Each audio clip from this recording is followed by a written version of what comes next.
तुझा हत्ती पण गेला। या खेळात आपण कोणाला आणि कोणामुळे मात देता येईल ही रणनीती आपण स्वतःच ठरवत असतो। एकदा का घेऱ्यात घेतलं म्हणजे छोटासा प्यादाही हत्तीला मात देतो, पण प्रत्यक्ष आयुष्यात असं नाही घडत। आयुष्यात जे आपण ठरवतो किंवा असं म्हणूया रणनीती ठरवतो अगदी तसंच घडेल असं काही गरजेचं नाही। काळ मित्रा काळ, याला काळाचा महिमा म्हणतात। जरा लक्ष नसलं की डाव हातून गेलाच।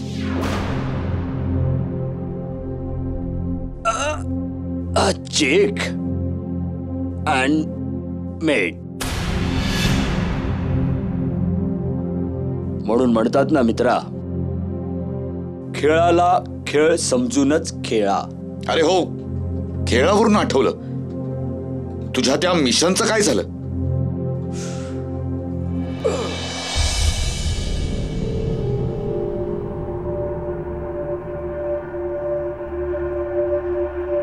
नाही, अजूनपर्यंत निराशाच पदरी पडली।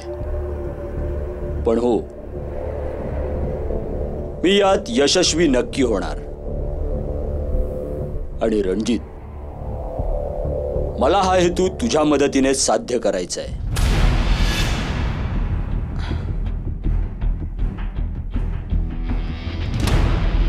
पण केव्हा? तुझ्या सांगण्यावरून मी गप्प बसलोय, पण त्याचे ते शब्द सतत माझ्या डोक्यात थैमान घालत असतात। अरे छोट्याशा रकमेचीच तर डिमांड केली त्यांनी। तू म्हणत असशील तर ती देऊन मी माझं ओझं हलकं करीन म्हणतो। आता नको, आता नको मित्रा, आता नको, आता नको, आता नको म्हणून तू माझं तोंड बंद केलंयस। तू इतक्या मोठ्या शहरात IAS ऑफिसर आहेस म्हणून तुझ्या इशाऱ्याची वाट बघतोय। तुला माहितीये, काल रात्रीही त्याचा फोन आला होता। मी फोन उचलण्याआधीच फोन कट झाला, पण त्या फोनच्या घंटीमुळे थोड्या वेळाकरता मला खूप मनस्ताप झाला होता। रणजित, पैसे देऊन सुटका तर करून घेशील, पण त्यामागे हेतू काय हे आपल्याला नाही कळणार। आपल्याला त्या हेतूपर्यंत पोहोचायचंय। जोपर्यंत तू हेतूपर्यंत पोहोचत नाहीस तोपर्यंत तलवार माझ्या मानेवर लटकतच राहणार ना।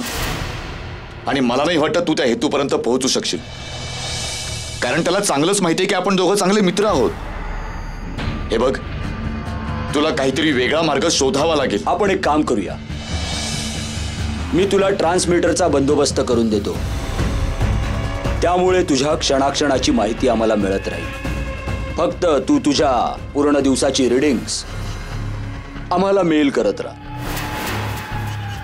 आणि हो, जेव्हाही त्याचा फोन येईल आणि त्याने तुला कुठे बोलावलं, जरूर जा।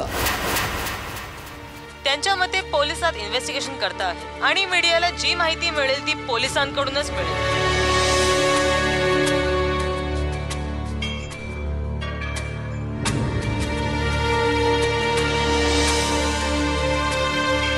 हे गुलाबाच्या सुप्रसिद्ध उद्योगपती कपाडियाचं प्रकरण आहे. काही लोक सीबीआय बनून येतात, काळ्या पैशाच्या शोधाखाली छापा मारतात आणि लाखो रुपयाची लूट करून निघून जातात. पण पोलीस डिपार्टमेंटच्या हाती एकही सुकावा लागत नाही. ही स्थिती दादरचे एक प्रसिद्ध डॉक्टर व्यास ठाकूर यांची झाली आहे. सेम सीबीआयची रेड आणि लाखो रुपयांची लूट, पण आमचा डिपार्टमेंट अजूनही हात चोळत बसलाय. काही रिझल्ट नाही. आणि हा जो केविलवाणा चेहरा आहे ना,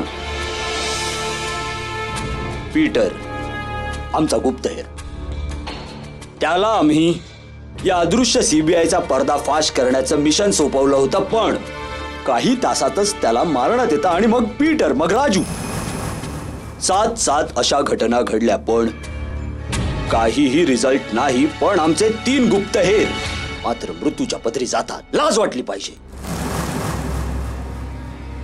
क्रिमिनल क्राईम करून निघून जातो आणि तुम्ही लोक हातावर हात धरून बसलेले आहात. क्राईमचा डिटेल रिपोर्ट मात्र बनवला जातो, त्याची एक फाईल तयार केली जाते आणि त्यावर आम्ही मस्तपैकी सही पण करून टाकतो. पण हे नाही कळत की हे क्राईम्स करतय कोण. सर, असं अजिबात नाहीये. मला एक्सक्यूज नकोय.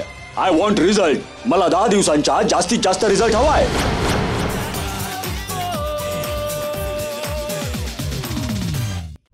मी आणि माझ्या डिपार्टमेंट करता ही लाजिरवाणी गोष्ट आहे की आम्ही त्या लोकांपर्यंत नाही पोहोचू शकलो. राठोड साहेब, आता माझा मित्र रणजित एक मात्र असं आहे ज्याच्या मदतीने आपण त्यांच्यापर्यंत पोहोचू शकतो. मान्य आहे की त्यात त्याच्या जीवाला धोका आहे, पण मला ही रिस्क घ्यावी लागेल. म्हणून ही केस अनऑफिशियली मी तुमच्या स्वाधीन करतोय. माझा तुमच्यावर पूर्ण विश्वास आहे की तुम्ही माझ्या मित्राच्या केसालाही धक्का लागू नये. पण काळजी घ्या की या गोष्टीचा सुगावाही कोणाला लागू नये. हे बघा, तुम्ही निश्चिंत राहा. मी असा माणूस आहे की माझा डावा हात काय करतो हे माझ्या उजव्या हातालाही माहित नसतं. पण एक गोष्ट मला कळत नाहीये की तुम्ही ही केस कमांड फोर्सला का सोपवताय.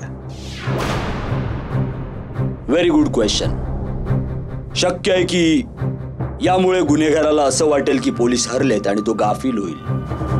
All right, in that case don't worry, just relax. Thank you very much. माझी इच्छा आहे राठोड साहेब की तुम्ही या केसवर आजपासूनच किंबहुना आत्तापासूनच काम सुरू करावं. Bye, take care. आणि हो, आणखी एका गोष्टीची काळजी घ्या की गुन्हेगाराने माझा मित्र रणजित मल्लिकच्या बाबतीत आपला निर्णय बदललाही असेल, पण लहानसहान गोष्टींकडे दुर्लक्ष करून नाही चालणार. येतो मी. थँक्यू.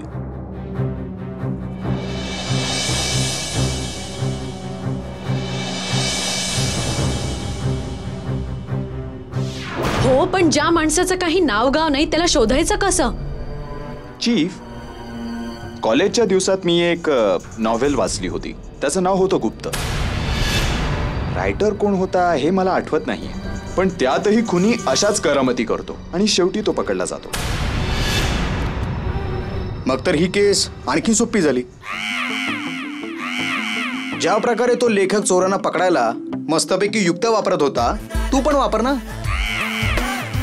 मग ही केस 1 मिनिटात सोडवशील तू. यात थट्टा करण्यासारखं काय आहे. शक्य आहे की आपण या कादंबरीच्या मदतीने ही केस सॉल्व्ह करू.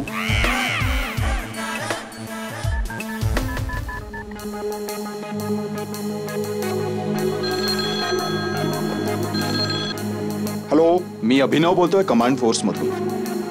हे बघा, 7 वर्षांपूर्वी तुमच्या पब्लिकेशनने एक नॉव्हेल छापली होती. त्याचं नाव होतं गुप्त. तुम्ही ज्या पुस्तकाचं नाव घेताय ना, ते आम्ही आमच्या रेकॉर्ड्स मधून काढून टाकलंय. कारण त्या पुस्तकाला मार्केटमध्ये आणल्यामुळे आमची कंपनी बंद होण्याच्या मार्गावर आहे. ते पुस्तकच अपशकुनी आहे. हे बघा, मला तुम्हाला दुखवायचा अजिबात हेतू नव्हता. मला फक्त त्या रायटरचं नाव हवं होतं. आता तो काय माझा नातेवाईक होता की त्याचं नाव आणि पत्ता माझ्या डायरीत लिहून ठेवायला.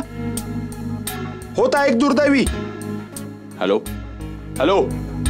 फोन कट केला. कमाल या माणसाची. आपण एक काम करूया का, आपण पेपरमध्ये जाहिरातच छापूया की ज्या कोणाकडे हे पुस्तक असेल त्याने ते आम्हाला आणून द्यावं. अरे नाही नाही साहिल, इथे आणून द्यायची काय गरज आहे. ज्याच्याकडे आहे ते त्याने स्वतःच केस सॉल्व्ह करावी.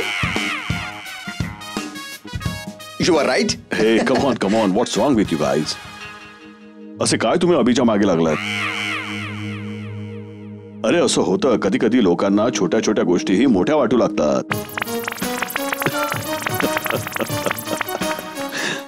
हे अभि, तू हात जाऊन रणजितवर नजर ठेव जा.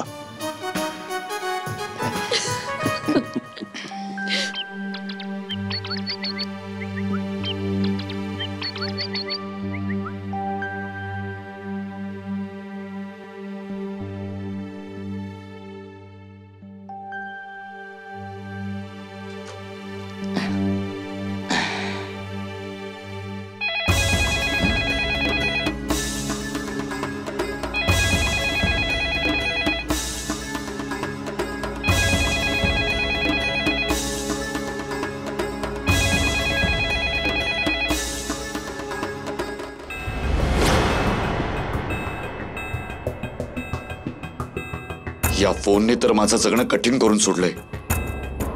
वेळी अवेळी वाचतो आणि मला भीती दाखवतो. पण हा फोन करणारा आहे तरी कोण. हा थेट समोरही येत नाहीये आणि माझी पाठही सोडत नाहीये. विचार करू नकोस बेटा, सगळं ठीक होईल. जो माणूस समोर याला घाबरतो तो किती कमकुवत असेल हा विचार का नाही करत तू. तो थेट समोर येत नाही म्हणून तो माणूस दुबळा असेल हा विचारही आपल्याला घातक ठरू शकतो. तुझं बरोबर असेलही बेटा, पण एक गोष्ट मला कळत नाही, तू इतका घाबरतोस का. तुझ्या मागे पुढे तर कोणी नाहीये का काका. तुम्ही माझे नाही आहात. माझं काय बेटा, आज आहे उद्या नसे नाही. तू एक काम का नाही करत बेटा, लग्न करून टाक. कमीत कमी एक वारस तरी मिळेल. काका, अशा माणसाशी लग्न कोण करणार ज्याची ना येण्याची वेळ नक्की ना जाण्याची. आणि चुकून एखादी मुलगी तयार झाली तर ती आयुष्यभर माझी नुसती वाट पाहत राहील.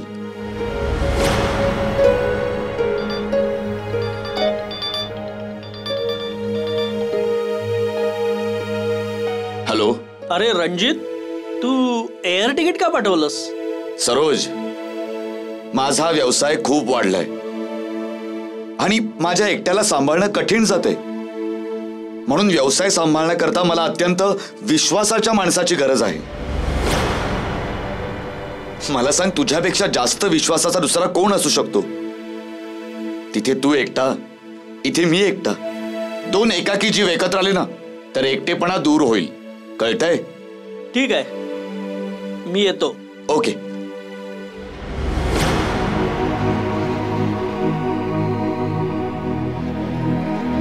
हॅलो. रणजित साहेब कोणाशी तरी बोलल्यानंतर खूपच रिलॅक्स्ड वाटतायत.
त्रिपाठीने त्याचा भार तुमच्यावर सोपवला. त्याला काय वाटलं? त्याने त्याचं काम तुमच्यावर सोपवलं तर जो माझा पाठलाग करतोय त्याला कळणार नाही? त्याला कळून चुकलंय की तुम्ही लोक माझ्या मार्फत त्याच्यापर्यंत पोहोचण्याचा प्रयत्न करताय. पण का का तुम्ही लोक माझी शांती माझ्यापासून हिसकावून घेताय? हे मी तुम्हाला का बोलतोय? यात खरं तर तुमची काही चूक नाही. तुम्ही तर तुमची ड्युटी करताय. पण प्लीज प्लीज माझ्यावर एक उपकार करा आणि माझ्या मार्गातून बाजूला मला जाऊ द्या. कळतंय का?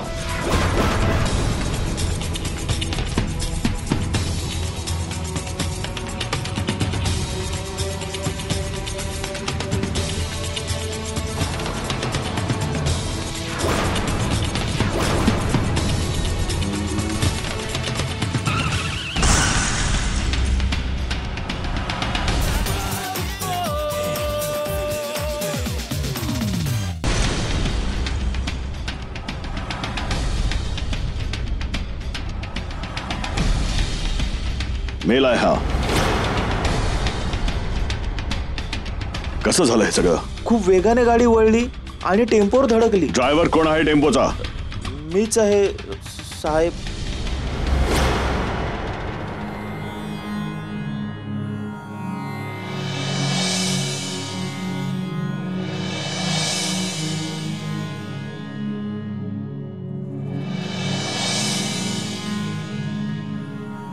रणजित, रणजित, हे काय झालं माझ्या मित्रा?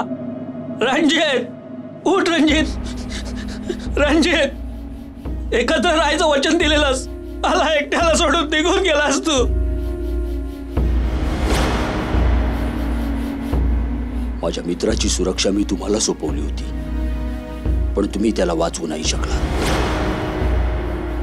राठोड, जर क्रिमिनल पर्यंत पोहोचल्यानंतर रणजितचा मृत्यू झाला असता ना, तर मी समाधान करून घेतलं असतं की त्याने जीवाचं बलिदान दिलंय किंवा तो हुतात्मा झालाय. पण मध्येच असं, अहो जर त्याला कळलंच होतं की तुम्ही त्याचं संरक्षण करताय तर तुम्ही त्याला एकट्याला सोडायलाच नको होतं. काश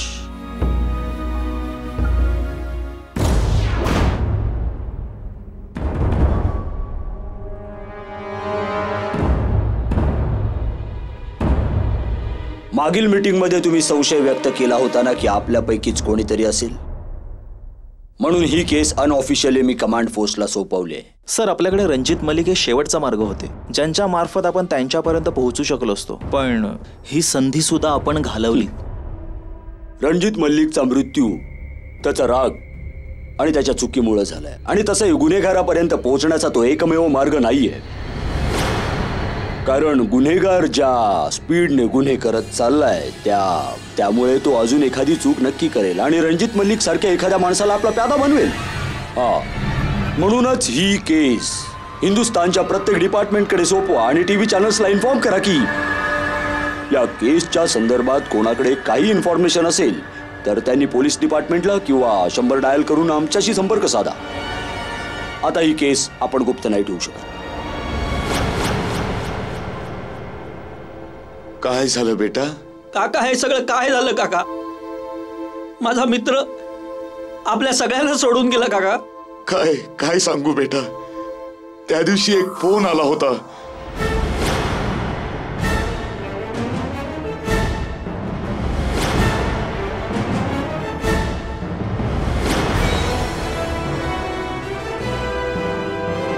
काका, मी त्या माणसाला सोडणार नाही ज्याने माझ्या मित्राची मनशांती हिसकावून घेतली.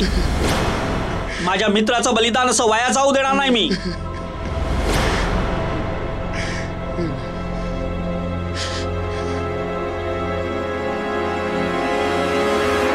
हॅलो, मला तुला आणि कमांड फोर्सला आत्ताच भेटायचं आहे.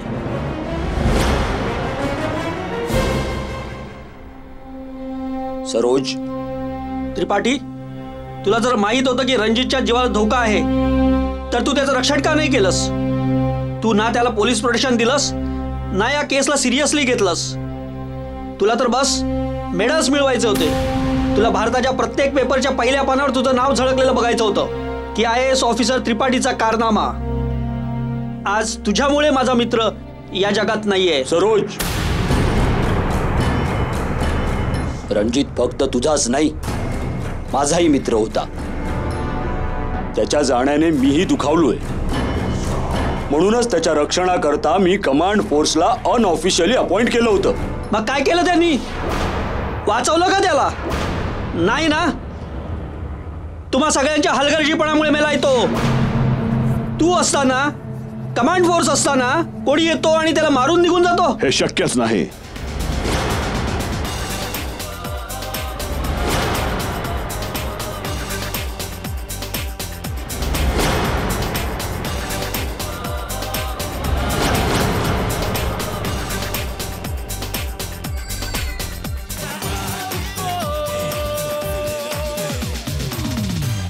हे शक्यच नाही की रणजितच्या मृत्यूमागे कोणाचा हात असू शकतो, कारण त्याचा अपघात माझ्या डोळ्यांसमोर झालाय. चला एका क्षणाकरता हे मान्य केले की तुम्ही म्हणताय ते खरं आहे. रणजितचा ऍक्सिडेंट नाही, मर्डर झालाय. असं असेल तर पैशाने भरलेली ती बॅग गायब झाली कशी नाही सांगा? केव्हाचा मीही याला हेच समजावून सांगतोय की त्याच्या मृत्यूमागे कोणाचाही हात नाहीये, पण हा आहे की ऐकायलाच तयार नाहीये. तो ऍक्सिडेंट नव्हता, त्याचा मर्डर करण्यात आला होता. मी एक रायटर आहे. मी अशा बऱ्याच क्रिमिनल घटनांवर रिसर्च केलाय. त्यावर सस्पेन्स कादंबरी लिहिली आहे.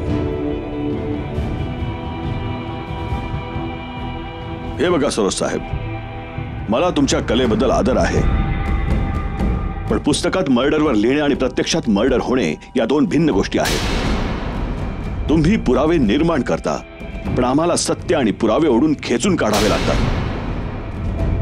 आणि तसंही रणजितच्या केसमधला प्रत्येक पुरावा, प्रत्येक साक्ष स्पष्टपणे एकाच दिशेला इशारा करते की रणजितचा मर्डर झाला नव्हता, त्याचा ऍक्सिडेंट झाला होता.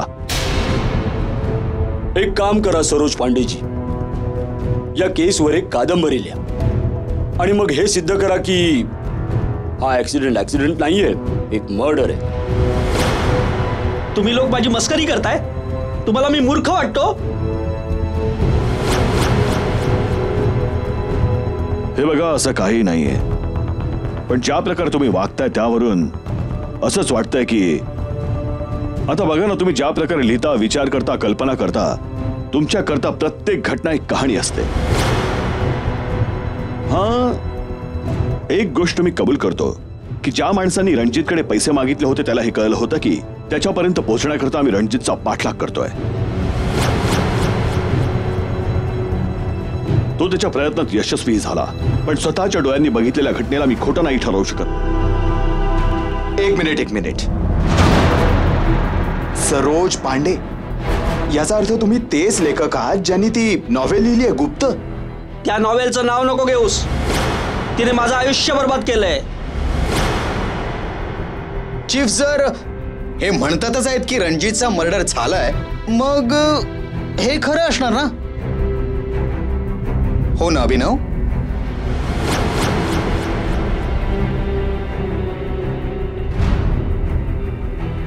अभिनव, तुलाही असं वाटायला लागलंय की हा ऍक्सिडेंट नाही, मर्डर आहे म्हणून? तेही या केसची पूर्ण शहानिशा तू केली असताना, आणि ऍक्सिडेंट ही तुझ्या समोर झालेला आहे. हो चीफ, माझा विश्वास आहे यांच्यावर. मला वाटतं हे जे म्हणताय ते खरं आहे. आणि तू जी फाईल बनवलीयस ती खोटी आहे, बनावटी आहे. अभिनव, कालपर्यंत तुझ्या मानगुटावर ती कथा, त्या पुस्तकाचं भूत होतं, आणि आता त्या पुस्तकाचा रायटर तुझ्या समोर आलाय म्हणून तुझं डोकं जास्त बिथरलं. चीफ, माझं म्हणणं समजून घ्यायचा प्रयत्न करा. काय समजून घेऊ? मी सरोज साहेबांची मानसिक अवस्था समजू शकतो, पण तुझ्या या वागण्याला मी काय समजू? मी कधी विचारही नाही करू शकत अभिनव की तू इतक्या बेजबाबदारपणे वागू शकतोस. आणि अभिनव, तू ही गोष्ट विसरलास की तू कमांड फोर्सचा एक जबाबदार ऑफिसर आहेस. चीफ, बस, इनफ इज इनफ. मी तुम्हा लोकांना इथे बोलावलं होतं कारण मला वाटलं होतं तुम्ही माझी मदत कराल, पण आता मला कोणाच्याही मदतीची गरज नाहीये. खुन्याचा शोध मी एकटा लावीन.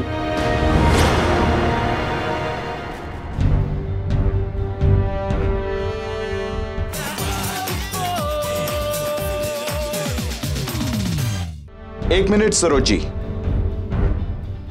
सरोजजी, इथे कोणी तुम्हाला साथ देऊ न देऊ, मी तुम्हाला साथ नक्की देईन. मी जी फाईल बनवली आहे ती कहाणीची फक्त एक बाजू आहे आणि तुमच्या मदतीने मी दुसरी बाजूही शोधून काढेन आणि हे सिद्ध करेन की खरं काय आहे आणि खोटं काय आहे.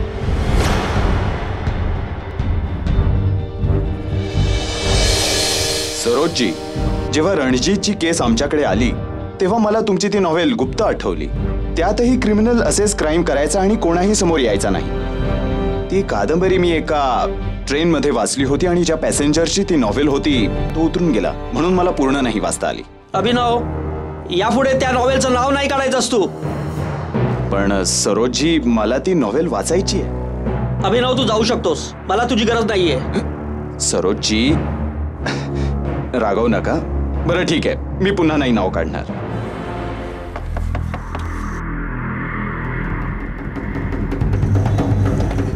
अभिनव साहेब, तुम्ही या ना.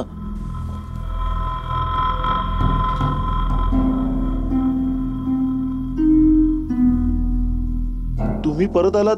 मला सगळं व्यवस्थित सांग की ती कार तुझ्या टेम्पोवर कशी धडकली. अभिनव साहेब, हे कोण आहेत? हे सरोज पांडे आहेत, रणजीतचे मित्र. एकाच प्रश्नाचं उत्तर किती जणांना देऊ साहेब? हवालदार पासून ऑफिसर पर्यंत सगळ्यांना उत्तर दिलंय. आता ती कार माझ्या टेम्पोवरून आदळली तर त्यात माझी काय चूक? मला तुझी अवस्था कळतीये, पण एकदा शेवटचं मला सांग की ती घटना कशी घडली. आज नंतर तुला कोणी काही नाही विचारणार. खरं तर तू ज्याला ऍक्सिडेंट समजतोस तो एक मर्डर होता. मर्डर. हे काय बोलताय तुम्ही? मी काहीच नाही केलं. मी तर फक्त. साहेब, तुमच्या मित्राचा ऍक्सिडेंट झाला की मर्डर मला नाही माहित, पण मला एक गोष्ट आठवते. त्या दिवशी एका माणसाने मला लिफ्ट मागितली आणि रस्त्यावर तो फोनवर कोणाशी तरी बोलत होता. मग समोरच्याने त्याला विचारलं की तू कुठे आहेस, तर त्याने मला जागा विचारली. मग समोरच्याला त्याने जागा सांगितली. मग अचानक मला म्हणाला, भाऊ जोरात चालवा, माझी कोणतरी वाट बघतंय. जर वेळेवर पोहोचवशील तर जास्त पैसे देईन. आणि ऍक्सिडेंट नंतर तर मला भानच राहिलं नाही त्याच्याकडून पैसे घ्यायचं. आणि तू हे आता आम्हाला सांगतोयस?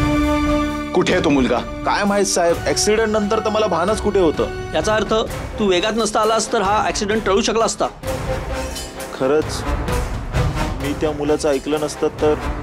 बरं, आता त्या मुलाचं वर्णन सांग मला.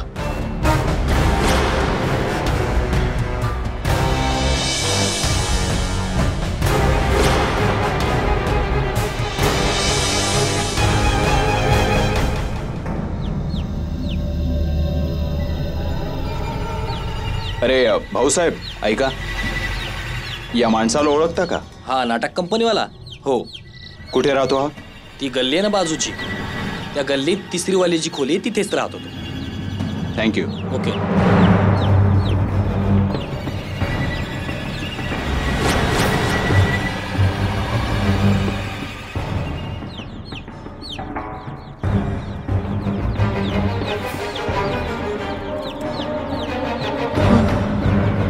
हो सर, मला काय माहित नाही. हो सर. हो सर, मी काय नाही केलं सर, मला सोडा ना सर. हो सर, खरंच मी काय नाही केलं. मी काही विचारलं सर, मी एक छोटासा आर्टिस्ट आहे. हो, थिएटर करतो साहेब, नाटक करतो. हे बघ, हे गोल गोल फिरवणं बंद कर आणि मुकाट्याने खरं सांग. त्या दिवशी टेम्पोवाल्याकडून लिफ्ट घेऊन तू कोणाशी बोलत होतास? तेच तर सांगतोय ना साहेब. एक दिवस मला एक माणूस भेटला आणि मला म्हणाला की तू किती मोठा ऍक्टर हे सिद्ध करून दाखवशील तर मी तुला फिल्म मध्ये चान्स देईन. जसं जसं मी तुला फोनवर सांगेन तसं तसं तू ड्रायव्हरला सांगायचंस. मी काही नाही केलंय सर, आणि त्याने जसं सांगितलं तसं मी ड्रायव्हरला सांगितलं सर. कोण होता तो माणूस? मुन्ना कसाई.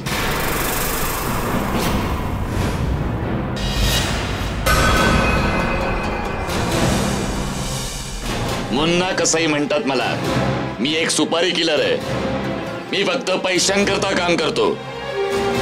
कोणी कोणाला का मारू पाहतंय या सगळ्याचा मी विचार नाही करत बसत. विचार तू तेव्हा करशील जेव्हा जेलमध्ये पोलिसांचे दांडे पडतील.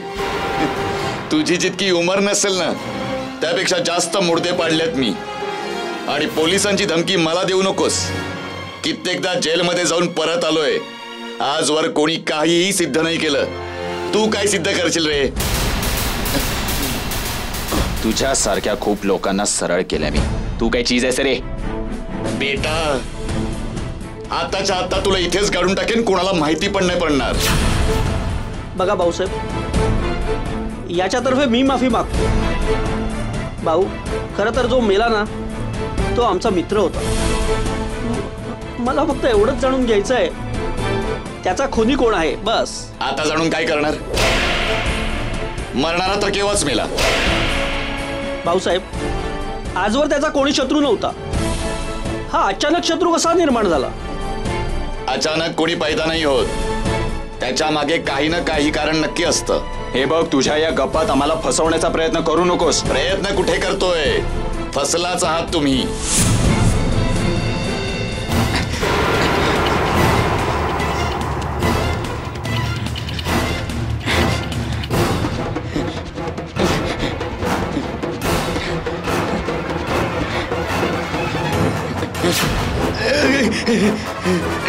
बस बस बस. अरे भाई, मुन्ना कसाईकडून इतक्या सहज माहिती मिळाली तर मजा कशी येणार? तुम्हा दोघांना पळण्यात मजा आली की नाही मला माहित नाही, पण मला तुम्हाला दोघांना पळवण्यात खूप मजा आली. तू, अरे तुला राग खूप येतो. अजून पळायचंय? आता नाही. खरं तर हे की मी तुमच्या मित्राला नाही मारलं. मला एक फोन आला की एका कारला टेम्पोने उडवायचंय. मला माहित नाही की फोन कोणी केला होता. मग तू गेला का नाहीस? कारण मला फेस टू फेस मारण्यात मजा येते. मी ते ऐकून नकार दिला तेव्हा त्यांनी मला दुप्पट पैशाची लालूच दिली. तेव्हाच मला जाणवलं की काहीतरी गडबड आहे. म्हणूनच मी किंमत 4 पटीने वाढवली. काही घासाघीस न करता त्यांनी होकार दिला. त्यामुळे मला संशय आला आणि म्हणून मी तिथे नाही गेलो आणि एका नाटक कंपनीवाल्या मुलाला सिनेमात काम देण्याचं गाजर देऊन त्याच्याकडून हे काम करून घेतलं. ते फोन कोणत्या नंबरवरून आले आणि ते पैसे ते तुझ्या अकाउंटला केव्हा आणि कसे आले?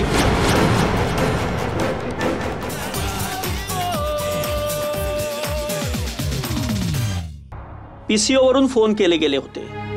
तुला काही कळलं कोणी पैसे टाकले होते? अहो सरोज साहेब, स्लीपवर फोटो कुठे छापला असतो का? पण हो, बँकेचं CCTV फुटेज मी या USB मध्ये घेतलंय. चला बघूया. अभिनव, तो टाइम कोड दाखव जो टाइम कोड या स्लिपवर आहे.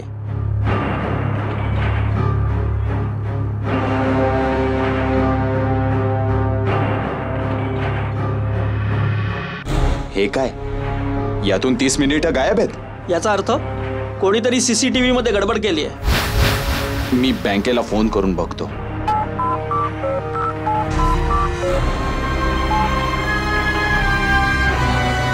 हा मॅनेजर साहेब, ते जे CCTV फुटेज मी घेऊन आलोय त्यात तर 30 मिनिटं गायब आहेत.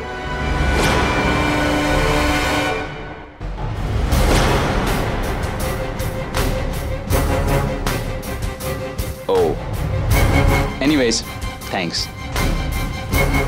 सरोजी, कोणी गडबड नाही केली आहे.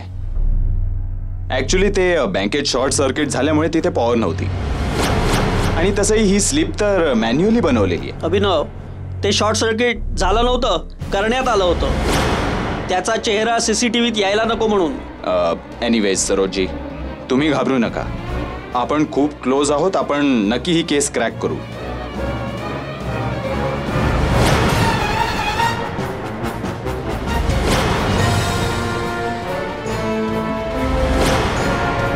अभिनव, आता हे सगळं करून काही उपयोग नाही.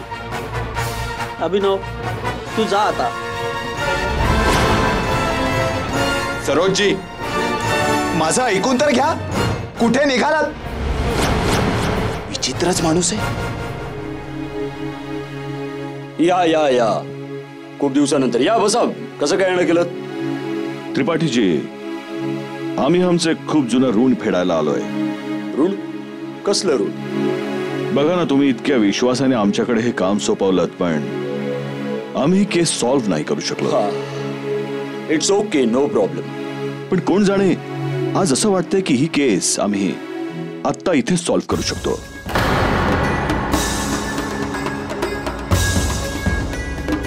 छान गंमत करता तुम्ही. No no mister Tripathi, I am serious. तुमचा मित्र रणजितचा ऍक्सिडेंट झाला नव्हता, त्याचा खून करण्यात आला होता, मर्डर. आणि तो खून तुम्ही केला आहात मिस्टर त्रिपाठी. तुम्ही काय बरळताय तुम्ही? तुम्हाला माहिती आहे तुम्ही कोणाशी बोलताय, कोणावर आरोप करताय? हो, मी अशा एका व्यक्तीवर आरोप करतोय ज्याने मैत्रीच्या नावाखाली मैत्रीच्या नात्याचा खून केलाय, विश्वासघात केलाय, मैत्रीला भर रस्त्यात नागडं केलाय.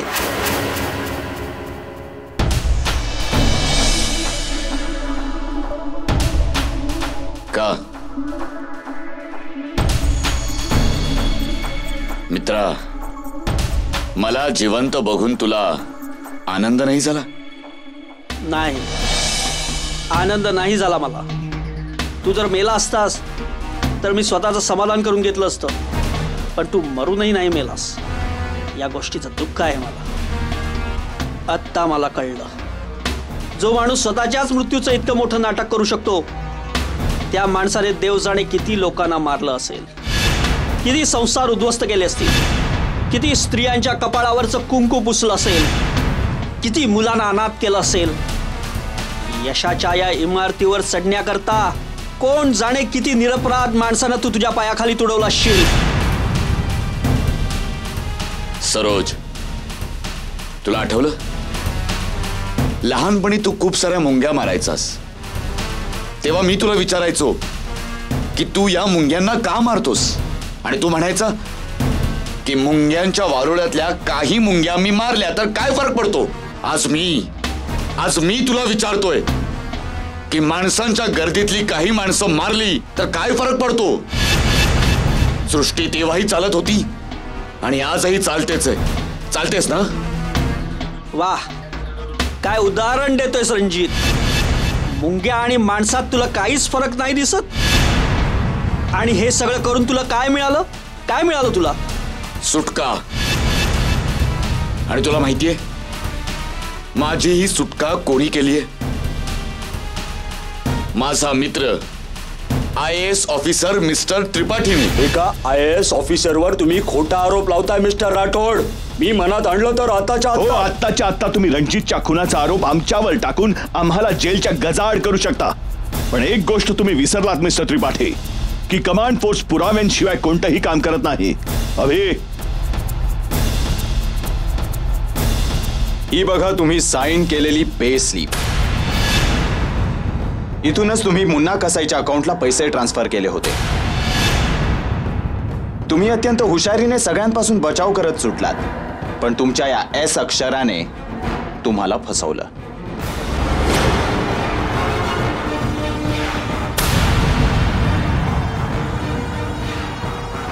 तुम्ही तुमचं नाव सत्येंद्र त्रिपाठी बदलून सचिन तर ठेवलं, पण मिस्टर सत्येंद्र त्रिपाठी, तुम्ही हे विसरलात की सत्येंद्रची सुरुवातही S नेच होते. मी तुमच्याशी प्रेमाने बोलतोय याचा तुम्ही गैरफायदा घेताय. अरे, या जगात एकाच चेहऱ्याची कितीतरी माणसं असू शकतात, तर काय एकसारखा S लिहिणारी दोन माणसं नाही असू शकणार? अरे, तुम्ही जाऊन एखाद्या चांगल्या डॉक्टरांकडून डोक्याचा उपचार करा. माझं डोकं व्यवस्थित शाबूत आहे. तुम्ही लोक असं नाही ऐकणार. मला आताच्या आता तुम्हाला अरेस्ट करावा लागेल. मिस्टर त्रिपाठी, कमांड फोर्सच्या कोणत्याही ऑफिसरवर उगारलेला हात आम्ही धडापासून वेगळा करून टाकू शकतो. एक गोष्ट लक्षात ठेवा, माझा प्रत्येक ऑफिसर कमांड फोर्सचा प्राण आहे, आणि तोच ऑफिसर वेळ पडली तर देशासाठी प्राणही द्यायला मागे पुढे बघत नाही. मला तर तुझ्यावर त्याच दिवशी संशय आला होता ज्या दिवशी तू ही केस माझ्याकडे घेऊन आला होतास. काय चूक आहे आणि काय बरोबर हे तर मला नाही माहित, पण हे आता मला पक्क माहितीये की आता मला कोणी अटक नाही करू शकणार. आणि जो काही हा काळा धंदा आहे ना, माझ्यानंतर हा सगळा तू सांभाळणार आहेस. तू नाही, मी तुला कोणत्याही चुकीच्या धंद्यात मदत नाही करणार. नशीब तुझं की इथे एकटा आलोय मी. मला जर तुझ्या या रूपाची कल्पना असती ना तर इथे माझ्या बरोबर पोलीसही आले असते. सरोज भाऊ, तुला तर मला साथ द्यावीच लागेल. कदाचित तुला नाही माहित की तू या दलदलीत खूप खोल फसलायस. हा जो काही काळा धंदा आहे ना, जे काही साम्राज्य आहे ना, त्याचा मालक मी नाही, याचा मालक तू आहेस. तू काय? होय सरोज पांडे, तू. का वाचा बंद झाली? मित्रा, मी तर तुला खूप मोठा रायटर मानत आलोय, पण तू तर खूप सामान्य रायटर निघालास. पण इतका सामान्य रायटर असूनही तू माझ्यापर्यंत कसा पोहोचलास? तुला कळलं कसं मी जिवंत आहे? सीसीटीव्ही फुटेज बघूनच माझ्या लक्षात आलं की तू स्वतःला मृत घोषित करण्याकरता हे ऍक्सिडेंटचं नाटक रचलंस.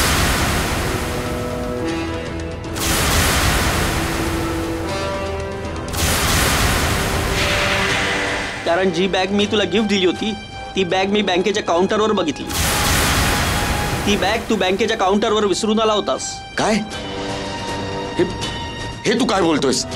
मी तर बँकेत तेव्हा गेलोच नाही. एका स्लिपच्या मदतीने तुम्ही मला गुन्हेगार सिद्ध करू पाहताय.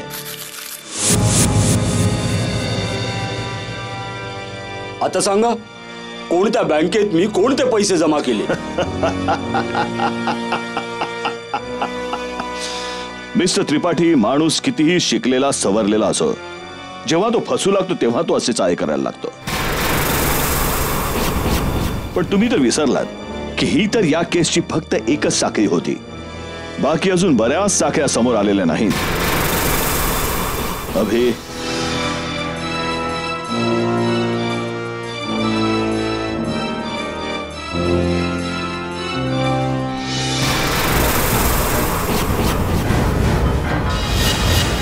सांग थापा, हा माणूस तुमच्या बँकेत आला होता की नाही?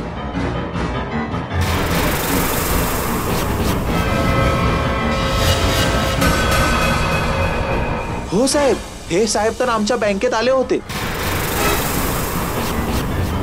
पण जेव्हा लाईट गेली होती तेव्हा आले होते. आणि हो, हे आपली बॅग पण काउंटरवर विसरले होते. मग नंतर यांनी मला सांगितलं की बॅग आणून दे, मग मी आणून दिली. हा सगळा काय मूर्खपणा आहे?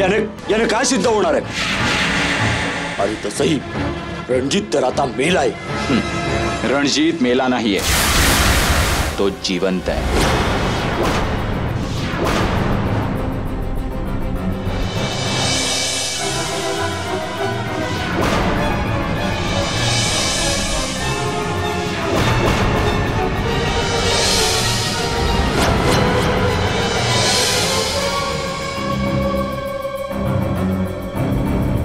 सरोजजी, तुम्हाला काय वाटलं की तुम्ही तुमच्या मित्राला वाचवू शकाल? क्षणभराकरता मला वाटलं की तुम्ही हार मानली, पण ज्या प्रकारे तुम्ही मला तुमच्या घरातून बाहेर काढलं त्याच क्षणी मला तुमच्यावर संशय आला आणि मी साहिल आणि शायनाला तुमच्या मागावर पाठवलं. मिस्टर त्रिपाठी, तुमच्यासारख्या काही ऑफिसर पासूनच आज आमच्या देशाला धोका आहे. एक IAS ऑफिसर ज्याच्या हातात अख्ख्या देशाची ऍडमिनिस्ट्रेशन पॉवर असते, पण तू तुझ्या पॉवरचा चुकीचा वापर केलास. पण तू एक महत्वाची गोष्ट विसरलास की तुझ्या पॉवरच्या वरतीही आपल्या देशात एक अजून पॉवर आहे ज्याला म्हणतात कायदा, आणि त्या कायद्यावर माझा पूर्ण विश्वास आहे. कायदा तुझ्यासारख्या ऑफिसरला कठोरातली कठोर शिक्षा देईल. You are under arrest. Abhinav.